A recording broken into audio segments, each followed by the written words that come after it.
Jelana, please get the crafting girlies in here because this is for them. Get the crafting girlies in here because this is for them. Hold on, let me get this picture up here. I don't know how to put pictures up on the live yet on thank you, hun, on what do you call that, TikTok. Okay, so if you're watching this on YouTube or Instagram or Facebook, you can see the Chanel bags. Now, I have told you guys, at least the TikTok, I know you're new here, but I talk about this stuff all the time. These luxury brands, Chanel, Louis Vuitton, Gucci, they're not playing with y'all, okay? You guys cannot go around, as much as I know you guys are talented and you can make something that looks just as good, if not better, than these brands. Understand it's not about the item itself, it's about the name. Chanel has poured millions, if not billions of dollars into building their brand, and they don't play with people. And this is a case of them not playing with people, okay? So I'm going to read this to you. So there was a case decided last February where Chanel won a lawsuit against a luxury resale platform called What Goes Around Comes Around. So you know how you have those commercials for those companies that resell luxury items, like you got the Real and whatever. There's one called What Goes Around Comes Around, right?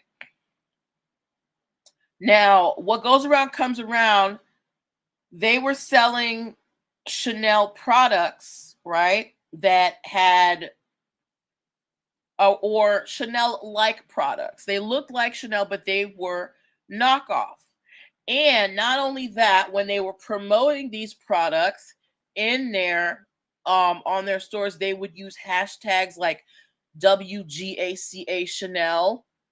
They would use discount codes like Coco10 and use official Chanel industry, right?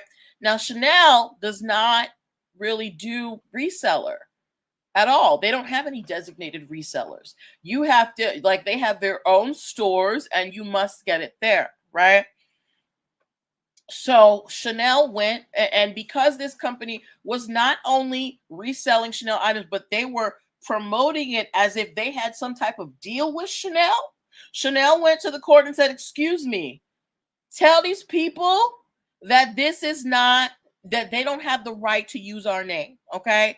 And Chanel won. They were awarded $4 million in statutory damages. What that means is, it doesn't mean that they sold $4 million of inventory. It just means that based on what they sold, had it been, what do you call that? Authentic Chanel, it would have been worth $4 million, right? So whenever you see those busts, when they bust up them those flea markets and they're selling fake stuff, they're like, oh, we got, the street, if these were authentic, they'd be worth $1 billion or whatever. Chanel said, this company, What Goes Around Comes Around, you're selling, these products that you're claiming are Chanel, but they're not. You're not an authorized reseller, and you're using our name without our permission. So now they owe Chanel $4 million. So my friends out here who are crafters, my talented, artistic, amazingly, skilled crafter friends, you do not want to get under Chanel's radar. You don't want to get under Gucci's radar. You don't want to get under Louis Vuitton's radar. Be yourself. Be unique. Who's that brand? The Telfar bag. That person went off and they built their own brand, and people he can't keep those bags off the shelves. Meanwhile, this company is trying to get up using Chanel's name, and now they're in the hole $4 million. So please, please, please, I don't know how many other ways I can say this. Build your brand by itself. Do not rely on somebody else's brand to build yours, okay? because you don't want to have to pay Chanel $4 million. And now you're going to be here on TikTok talking about, please, here's a link to my GoFundMe. Just kidding. Okay. All right.